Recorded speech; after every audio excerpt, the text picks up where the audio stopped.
Carry on. మాలోకం, ఇప్పుడు నేను ఎలా ఉన్నాను రా?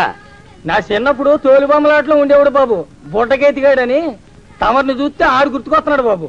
అంటే అంత అసహ్యంగా ఉన్నానా? అదే లేదు బాబు, ఆడు మా గొప్ప అందగాడు. ఆడు రాగానే చిన్నపిల్లలు ఆడి అందం చూడలేక కళ్ళు మూసేసుకునేవాడు. అంటే అంత అందంగా ఉన్నానన్నమాట.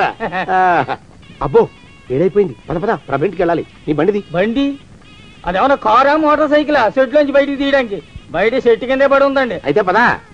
అయినా తమ నా సైకిల్ మీద రావడం ఏంటి బాబు అసహ్యంగానే. ఉండండి ఆటో తీసుకొస్తాను. ఆటో ఎందుకు రా, డబ్బులు దండగా పదా. కవకెట్టుందో గాని బాబు నాకు సిగ్గుగా ఉందిలే, నాకు సచ్చే సిగ్గుగా ఉందిలే. సిగ్గెందుకు రా నీ బొంద? మరి లేకపోతే తమ నా సైకిల్ మీద డబ్బులు సెక్కి రావడం ఏంటి బాబు? ఒక్కోసారి ఏళ్ళకి ఏళ్ళు ఖర్చు పెట్టేస్తారు, ఒక్కోసారి పైసలు కాడ వెనకాడతారు. పట్టు విడిపుండాలి రా సన్నాసి, అది ఉండబట్టే నేను ఇంత పైకి వచ్చాను. తమరు పైకి వచ్చింది మీ పట్టు ఇడుపుల వల్ల కాదండి, నా సైకిల్ ఎక్కి. బోర్డు జోకులు ఎక్కువ. అయ్యి బాబు కోడి, బాబు నా కోడిని చంపేస్తున్నారు బాబు, నా మహాలక్ష్మిని చంపేస్తున్నారు బాబు. అరవకయ్యా, అది పందెం కూడా. పందెంలోకి వెళ్ళాలని బాగా మేపు తయారు చేశాను దాన్ని. ముందు ఇద్దరిని కట్టేది, డబ్బులు తర్వాత వసూలు చేసుకోవచ్చు. కట్టేస్తారా? కట్టేస్తే వీడిని కట్టేసుకోండి, వీడికి నాకు ఎటువంటి సంబంధం లేదు. నా మానాన్ని నేను నడిచొస్తుంటే పిలిచి మరీ లిఫ్ట్ ఇచ్చాడు. అవతల నాకు అర్జెంట్ పని ఉంది, నేను వస్తా. అయ్యా అయ్యా అయ్యా, తమరిని ఉప్పు పాత్ర అయ్యా.